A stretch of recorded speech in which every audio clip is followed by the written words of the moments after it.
आकर के बैठे हुए हैं, बड़े ही भाग्यशाली और पुण्यात्मा हैं जो कि धर्म काम के लिए अपने समय को लगा रहे हैं।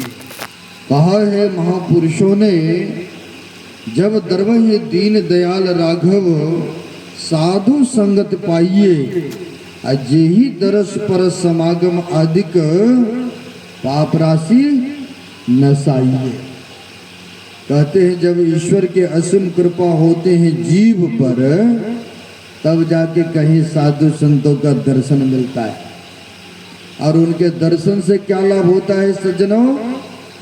तो कहते हैं जैसे अभी गर्मी का मौसम है, आप पंखे के पास बैठे हुए हैं, आपको गर्मी भाग गई, आपको सर्दी लग रही है, ठंडा महसूस हो रहा है, नहीं सज्जनों? उसी प्रकार से कहते हैं कि साधु संतों के दर्शन परसन, उनके सानिध्य करने से पाप राशि नसाइए।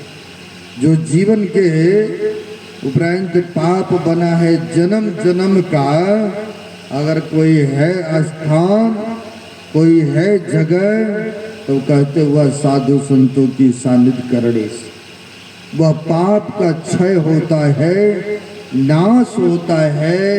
अन्यथा कोई ऐसा तीर्थ नहीं है, ऐसा धाम नहीं है जो कि पाप का क्षय हो जाए। उपनिषद में आया है, लोगों की धारणा, लोगों की निष्ठा, लोगों की श्रद्धा ऐसी बनी हुई है, हम तीर्थों में जाएंगे, डुबकी लगाएंगे तो हमारा सारा पाप कट जाएंगे, धुल जाएंगे। धामों में जाएंगे, मंदिरों में दर्शन करेंगे, जीवन का जो पाप है सारा कट जाएंगे, मिट जाएंगे। लेकिन वेद उपनिषद बताते हैं सज्जनों, कहते ही त्रिवेणी संगमो यत्र तीर्थराजो उच्यते तत्र स्नानं प्रकुर्वति सर्व पापे प्रमुच्यते। यानी ये तो हुआ उपनिषद का संस्कृत में कहना, लेकिन इसका सारांश हुआ त्रिवेणी संगमो, जो प्रयागराज इलाहाबाद में जानते हैं ना, त्रिवेणी संगम है। क्योंकि हम लोग जब उधर से आ रहे थे अभी 20 अप्रैल को, तो हम लोग इलाहाबाद में रुके थे। त्रिवेणी संगम है, वहाँ पर काफ़ी भक्तों का वहाँ पर घर मकान है, तो बड़े श्रद्धालु सब हैं। इधर से भी जाते हैं तो रुकते हैं, उधर से भी आते हैं तो रुकते हैं प्रयागराज इलाहाबाद में। लोग बहुत सारे जाते हैं प्रयागराज इलाहाबाद में स्नान करने, कि वहाँ पर जो है गंगा की भी धारा है, सरस्वती का भी धारा है, यमुना के भी धारा बहते हैं। और लोग चाहते हैं कि उस त्रिवेणी संगम में स्नान करेंगे तो सभी पाप धुल जाएंगे। लेकिन कहते हैं ऋषि संत महापुरुष, ठीक है, अच्छी बात है, जाना चाहिए। ये जो कहेंगे जीवन का सारा पाप धुल जाएंगे, कट जाएंगे, मिट जाएंगे, कहते यह माइनस प्लस जोर घटा वाली बात नहीं है ना? आप पुण्य कर रहे हैं तो पुण्य का फल आपको अलग मिलेंगे, या अशुभमय कर्म बना है उसका भी एक दिन भोगना पड़ता है। अगर भोगना नहीं पड़े, जो जीवन में बना है ऐसा अपकर्म, अशुभमय कर्म, प्रत्येक मानव न चाहते कि भोगना नहीं पड़े।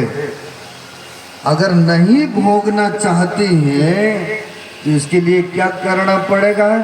हमारे सदगुरु महाराज कहते हैं, यही मानुष देह समैया में करु परमेश्वर में प्यार, कर्म धर्म को जला खाकर तुमको देंगे तार। देखिए कहते यह मनुष्य शरीर मिला है, और उस परमेश्वर में यानी संतों में, गुरुओं में अपने को लगा दो, और उनके कहे अनुसार ध्यान भजन सुमरन करो, सत्कर्मों को करो, तो जो बना है जीवन जीवन का पाप सारा जला करके खाक कर देंगे।